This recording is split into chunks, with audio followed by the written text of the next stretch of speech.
En cas de oui, quelle sera la nationalité? Effectivement, l'accord de Nouméa précise que la citoyenneté calédonienne a vocation à se transformer en nationalité du futur État calédonien en cas d'accession à l'indépendance. Déjà, il me semble important de préciser que l'accord de Nouméa mentionne s'il en était décidé ainsi. Donc cette transformation de la citoyenneté en nationalité, elle n'est pas automatique. Ça dépendra évidemment de la volonté du futur État. Donc ça signifie, cette transformation de la citoyenneté en nationalité, que peut-être les citoyens calédoniens pourraient automatiquement acquérir la nationalité du futur État. Et pour les non-citoyens, comment ça se passe?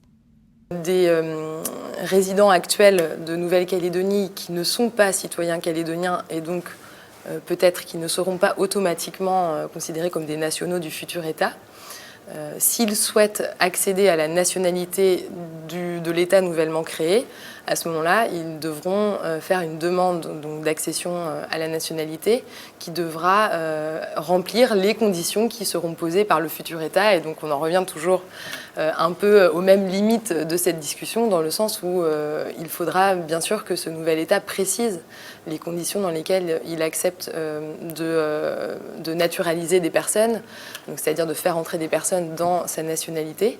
Donc il peut y avoir tout un panel de critères qui peuvent être mobilisés. Ça peut être des critères de domicile, donc par exemple une personne qui devra être sur le territoire depuis 1 an, 10 ans, 20 ans. On peut aussi mobiliser des critères de droit du sang, donc ça peut être lié à l'affiliation, aux origines, ou encore par exemple des critères de statut civil. Voilà, il y a tout un panel de possibilités qui peuvent être aussi combinées entre elles. Et donc évidemment tout ça dépendra de la volonté politique du futur État. Si un citoyen calédonien ne veut pas de la nationalité calédonienne, comment ça se passe? Donc on disait tout à l'heure que la citoyenneté calédonienne, d'après l'accord de Nouméa, avait vocation à se transformer en nationalité calédonienne. Si c'était le cas, ça signifierait probablement que actuellement toutes les personnes qui sont inscrites sur la liste électorale provinciale deviendraient automatiquement des nationaux du futur État. Ça ne veut pas dire pour autant que c'est une obligation. C'est-à-dire que, ça on a vu aussi des exemples dans le cas des décolonisations françaises précédentes. On ne peut pas forcer quelqu'un à acquérir la nationalité d'un État, c'est toujours volontaire, dans ce cas de changement de nationalité. Et donc ça pourrait se traduire, si encore une fois on regarde les expériences précédentes, en général par un droit d'option, donc c'est-à-dire que les personnes ou citoyens calédoniens qui automatiquement normalement deviendraient nationaux du futur État auraient un délai, 6 mois, 2 ans, ça varie en général voilà, de cet ordre-là, pour opter, c'est-à-dire pour se manifester s'ils veulent conserver la nationalité française et non pas acquérir la nationalité du futur État. Comment ça se passe pour un couple composé d'un citoyen calédonien et d'un non-citoyen, et pour leurs enfants? Alors là, je ne peux pas vous donner de réponse dans l'absolu, puisque, encore une fois, tout dépendra des conditions qui sont fixées par le futur État. Donc, c'est-à-dire, est-ce que le futur État calédonien décidera d'avoir une conception assez extensive de sa nationalité, comme c'est quand même souvent le cas, c'est-à-dire qu'on retrouve en général dans le droit de la nationalité un lien entre les deux conjoints et un lien de filiation avec les enfants, c'est-à-dire que quand on a l'un des deux conjoints qui a une nationalité, c'est beaucoup plus simple pour le conjoint de l'acquérir et elle est transmise également aux enfants. Après, ça, c'est ce qui semble le plus probable, mais le futur État calédonien pourrait tout à fait aussi décider d'avoir une conception plus restrictive et n'attribuer automatiquement la nationalité qu'aux personnes qui étaient déjà citoyens calédoniens auparavant. La double nationalité, c'est quoi?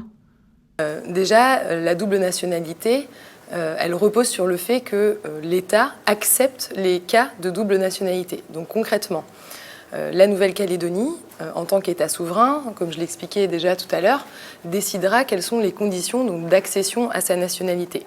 Parmi ces conditions, elle pourra décider si elle accepte que ces nationaux aient une double nationalité ou pas. Puisqu'il y a des États qui n'acceptent pas la double nationalité. Donc concrètement, ça veut dire que si on a la nationalité d'un pays, on est obligé d'avoir uniquement celle-là et on ne peut pas avoir une autre nationalité en plus.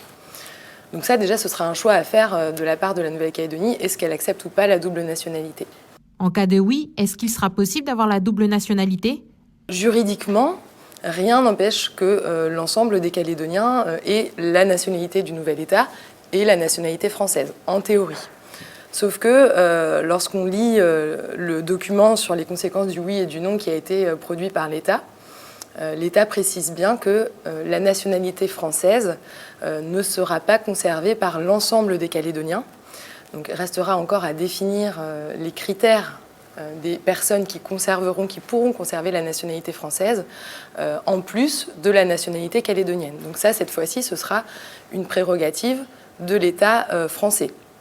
Pour résumer, la Nouvelle-Calédonie décide qui sont ses nationaux, mais la France est également souveraine et donc décidera qui sont ses nationaux et donc qui, parmi les Français actuels en Nouvelle-Calédonie, pourront conserver leur nationalité. Un exemple de pays qui gère la nationalité différemment? On a vraiment le cas extrême des îles Cook, donc qui sont un État associé à la Nouvelle-Zélande. Et donc c'est un État souverain. Cet État souverain, donc, comme n'importe quel État souverain, peut définir les conditions de sa nationalité. Or, les îles Cook, en concertation avec la Nouvelle-Zélande, puisqu'elles sont associées à la Nouvelle-Zélande, ont décidé de ne pas créer leur propre nationalité et de confier cette compétence à la Nouvelle-Zélande. Ce qui signifie que les habitants des îles Cook ont la nationalité néo-zélandaise comme l'ensemble des ressortissants néo-zélandais. Donc c'est tout à fait possible d'avoir un État qui n'a pas sa propre nationalité, même si c'est un cas vraiment rare. Un autre exemple? On a également le cas, par exemple, des États fédérés de Micronésie ou des États des Palaos, qui sont cette fois-ci des États associés aux États-Unis. Donc là, chacun a sa propre nationalité. Donc ils n'ont pas la nationalité américaine, comme c'est le cas des îles Cook avec les Nouvelle-Zélande.